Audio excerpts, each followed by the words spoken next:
आज के दिन न केवल भक्ति के लिए खास है, न केवल आस्था के लिए खास है, बल्कि ज्योतिषीय दृष्टिकोण से भी ये बेहद खास है। इस जन्माष्टमी पर दुर्लभ योग बन रहे हैं, जैसे राज राजेश्वरी योग, अमृत सिद्धि योग, गज लक्ष्मी योग, गौरी योग, आदित्य योग, अमृत सिद्धि योग, गज केसरी योग और जयंती योग।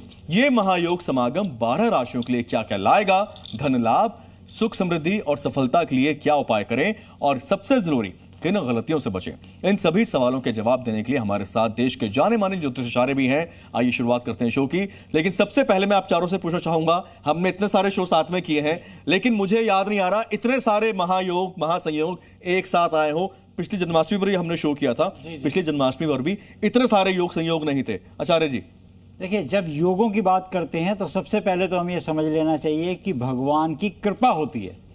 चाहे वो लक्ष्मी योग हो, गज केसरी योग हो, ये योग हमें एक भगवान का प्रसाद मिलता है। और जो 16 कला, यहाँ पर प्रभु राम 12 कला से आए, भगवान कृष्ण 16 कला से आए, और 16 कला संपन्न ये नारायण आपको प्रसाद दे रहे हैं, आपका कल्याण। 16 कलाएं, मुझे लग रहा है 16 महायोग भी बना दिए। 16 महायोग। प्रकाश जोशी जी, आप कुछ कुंडली लेकर आए, किसी कुंडली आपके हाथ में? देखिए, भगवान कृष्ण जी की कुंडली है, जब आज अवतरित होंगे, यानी कि 16 अगस्त को अवतरित होंगे, अर्धरात्रि में अवतरित होंगे, तो इसमें एक बहुत खास योग है।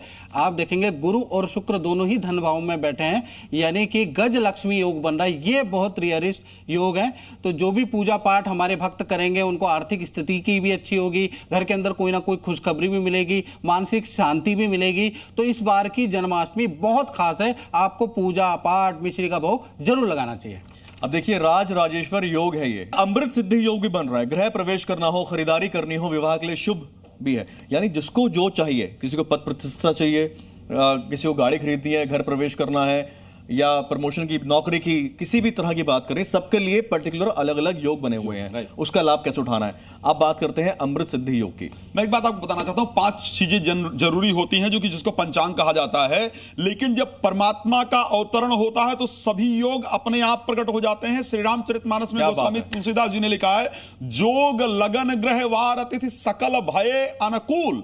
तो ये एक समय मिलता है जब अपने ग्रहों को, अपने नक्षत्रों को, अपने समय को अपने अनुकूल बना सकते हैं। योग खुद अनुकूल। देखिए, अब गज लक्ष्मी योग की बात कर लेते हैं, धन संपत्ति और सौंदर्य में बढ़ोतरी। गौरी योग की बात कर लेते हैं, धन सुख और समृद्धि में इसमें इजाफा होता है। आदित्य योग सभी कार्यों के लिए अनुकूल और मंगलकारी है। अमृत सिद्धि योग सभी कार्यों के लिए अनुकूल और मंगलकारी। जन्माष्टमी पर आप धन लाभ के उपाय की बात कर लेते हैं कि भगवान को क्या क्या अर्पित करें, भगवान को जब विराजमान करें। सरल तरीके से अगर बात करें तो कुछ ये उपाय के बारे में अगर हम जानना चाहें तो सुनील जी, एक उपाय बताएं, कोई भगवान सटीक सरल अचूक उपाय। भगवान कृष्ण को जो श्रद्धा है, प्रभु व्यापक सर्वत्र समाना, आप जपा करिए, मनसा वाचा कर्मणा। प्रातः काल से उठ के संध्या काल, जब तक भगवान का जन्म हो तब तक आपने उनका चिंतन करना, उनका स्मरण, ओम नमो भगवते वासुदेवाय, इनका मंत्र का जाप करते रहिए। भगवान को आप आज के दिन रंग बिरंगे पुष्पों की माला समर्पित कीजिए। आज का दिन,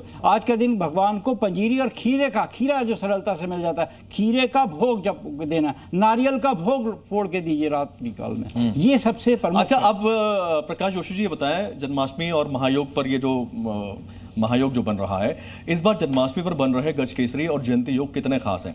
इनका प्रभाव क्या सभी राशियों पर है एक समान या अलग अलग है? देखिए, आपने बहुत अच्छा प्रश्न पूछा। और इस बार अगर देखा जाए तो मेष राशि, सिंह राशि, तुला राशि और कहीं ना कहीं कुंभ राशि, इन पे बहुत अच्छा प्रभाव है। इनके जीवन में खुशखबरी आएंगी। थोड़ा जन्माष्टमी के दिन अगर आप पूजा पाठ कर लेते हैं, वो अति उत्तम रहेगा।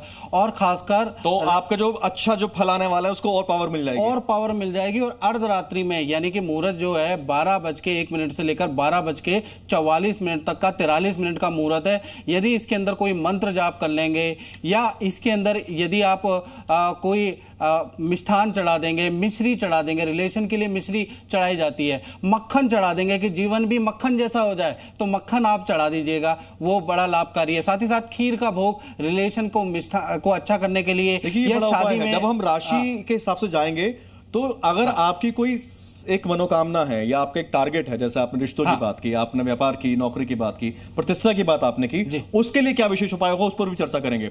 अब ये नीति जी, आपसे जानना चाहूंगा, 5251 साल बाद ये दुर्लभ योग क्या संदेश देता है? क्या द्वापर युग जैसा प्रभाव आएगा? धर्म की स्थापना तो होगी, लेकिन क्या एक भीषण महायुद्ध भी होगा?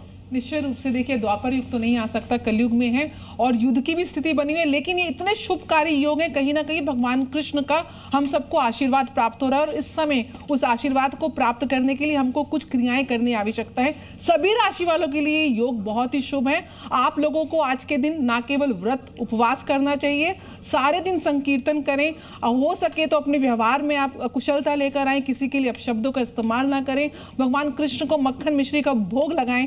जो लोग व्यापार में सफलता चाहते हैं वो आज के दिन भगवान कृष्ण को मक्खन मिश्री के भोग के साथ तुलसी का पत्र और चांदी के बर्तन उनको समर्पित करें। प्रेम में अगर आपको सफलता चाहिए तो आज के दिन भगवान कृष्ण को आप शहद और एक चांदी की बांसुरी जरूर अर्पण करें। अगर आपको मान पद प्रतिष्ठा चाहिए तो आज के दिन आप भगवान कृष्ण के मंदिर में जाकर प्रसाद का वितरण करें और पंजीरी का भोग लगाएं। तो देखें किस प्रकार आपकी मान पद प्रतिष्ठा में Zee News.